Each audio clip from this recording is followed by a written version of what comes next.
Hey guys, welcome to the channel. Welcome to the video.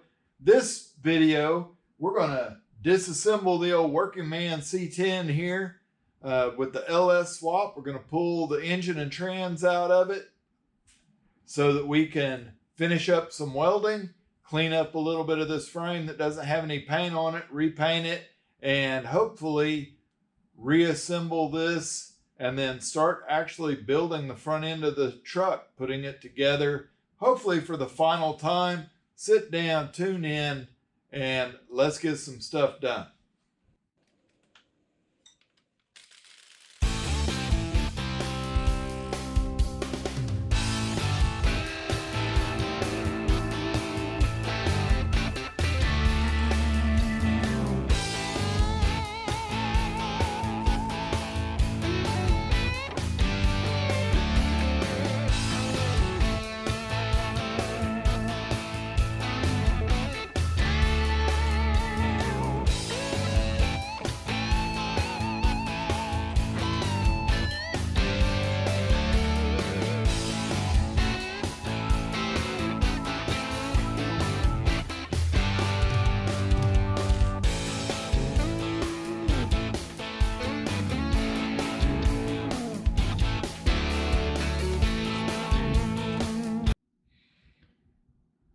All right, guys, so I'm just showing you kind of a side view of the mount that I built.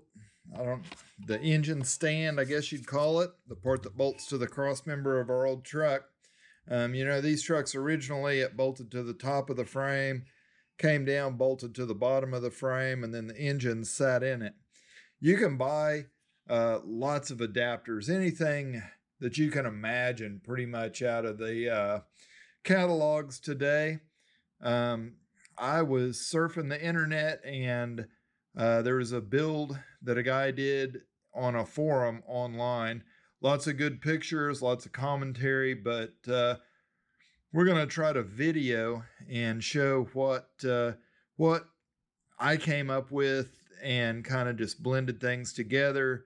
You know, I built these mounts, then I want to show you the AC compressor because it fits down inside of the frame. We don't have to put relocation brackets on the front of our engine. We can pretty much just run what the old LS has. So I like that type of stuff, and I hope that you will too.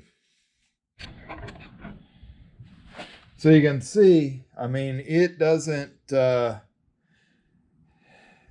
fit loose. It's pretty tight in here. But this allows me to keep that AC compressor mounted in its stock location. A lot of the adapter mounts that you will get, you can't keep this compressor here because it interferes with the mount. And I wanted to just try to keep things as stock as possible here. So that's kind of where I'm at. I was able to scoop the motor back. You can see that coil. I was able to pull it off and put it on with this in, bolted in here. The back of the intake's kind of close, but you still have enough room to get your hand back there. So I like the way it fits, and we're going to continue on with it. Like I said in the intro, we are going to pull this engine out. I am going to go ahead and take the intake off of it so I can clean up the front of this block a little bit better. And then we can look at the underside of the injectors and just kind of check stuff out, make sure it's good. I need to get rid of that dirt dauber nest right there. Those suckers are terrible. I stuck some rags in my exhaust ports to keep stuff from getting in there. It's going to take a minute, but we're going to get her pulled out.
well, after fighting some flat tires and just switching out with the old turbine wheels off of the one truck, we got it where we can roll. The engine hoist will fit underneath the control arms.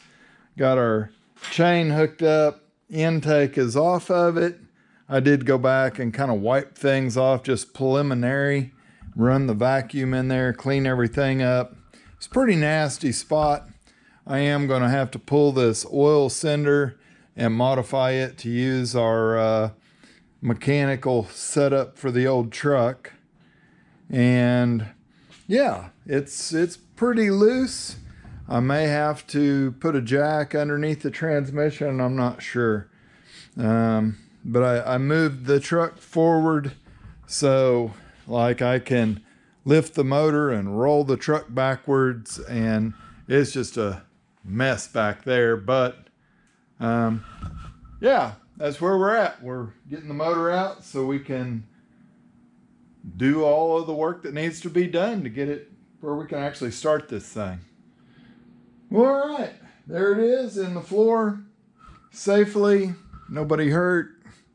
Not even scratches on our rust here. Hey, I wanted to talk a little bit about the front suspension and different stuff, maybe give you a closer look to what's going on here. It's pretty much all stock parts. We're not talking tubular control arms or coilovers or anything fancy like that. But if you want to take one of these earlier trucks and make it drive and handle, you know, like a more modern truck, got some tips. So first off, on the earlier frames, they didn't have a dimple in them, so you could bolt on one of these larger power steering boxes. I think this one's like a 85, 86 model on here. The rag joint does fit, but I've got to pull the column back out, so I've kind of got it loosened up. Basically, I just split the frame, heated it, bent it in, and then laid a piece of metal in there, welded it all up. I did have to notch out the core support bracket there, and this is all just rough. I mean, this thing is pretty much just at the end of a mock-up stage, kind of getting it done. You can see my motor mounts that I built. I kind of used the factory frame brackets off of the 03 model truck and just built it to fit where I want it to. I showed you earlier the way the air conditioning compressor fits in there. It is tight. Getting it out may be a issue. If you have to change the compressor, you might have to pull the inner fender well to get that out of there. But we're not going to worry about that right now. Then we've got the idler arm is just loose on here. I basically took the spindles, steering linkage, drag link, steering box, pitman arm, all from an 80s model truck. I believe the box is a 87 Silverado. The steering arms and spindles are off of a 78, which they're really close to the same. Then I used 76 ball joints, 1976 Chevy half-ton ball joints to put into the control arms. That way the taper is correct for these spindles. I just replaced the stock upper and lower control arm shafts, rebuilt all that stuff. It is in good shape. One thing I did do on the lower control arm, if you look, you can see, get you where you can see the gap of the control arm at the back versus the amount it's sticking out at the front. This is just a little trick to gain more caster in your front suspension so that your vehicle will track better going down the road. It moves the wheel more forward in the wheel well, because these trucks are, every one of them, the front tires offset towards the back of the wheel well a little bit. So yeah, that stuff, simple modifications, do some reading, do a little research, and there you go. All right, so we got our torque converter up in there. I did count clicks and push back and all that, and I believe she is all the way on there. Now, I remember taking this apart. This torque converter was stuck in the end of the crank, so we're going to use some of everybody's favorite stuff. Throw a little anti-seize on it.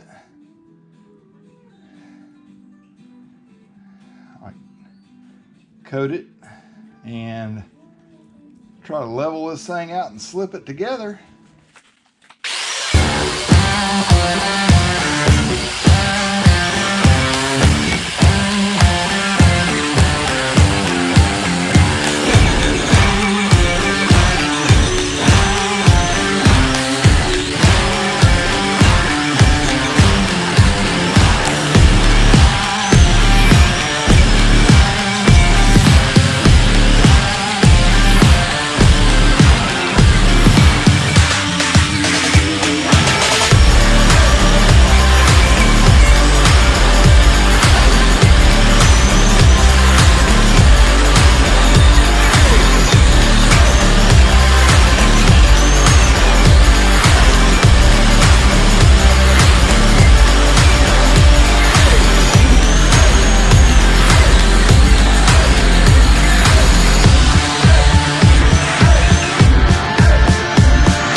So you can see kind of our fit here. And guess what? I got my dimple about, maybe 3/4 of an inch off, but it's still got enough clearance. I can look back in here and there's not really any part of that steering box touching with the steering box pulled up tight to the frame. You can also see my little mod I had to do to my core support perch. So when I have the welder over here, I'm going to reinforce that just a little bit so that it's just a little bit stronger for peace of mind.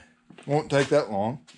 And you can see in here, these are full on nasty, not even all the way welded up. So this is some of the stuff I'm going to come in and grind all this out and weld her back up. I just wanted to make sure that after I ground the outer weld, my steering box would fit good.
got the paint on there. It's pretty cold out here, so it's going to take a while to dry. But as soon as it does, yeah, this can go back in there.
So we did get our motor mount bolts put in, transmissions back in there, looking good. Now we got a torque converter bolted in, and the next thing is this oil sender. So this thing starts out, it's got a piece of plastic sticking up on it. To take it out, you're supposed to have a special socket, but I just broke the plastic off and used 1/16", I think, socket.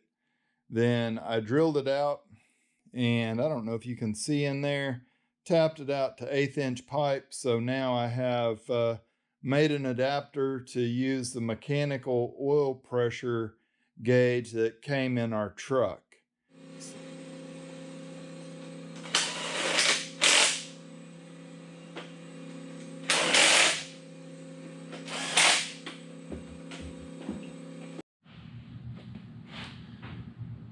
Well guys, we got a lot done in this video.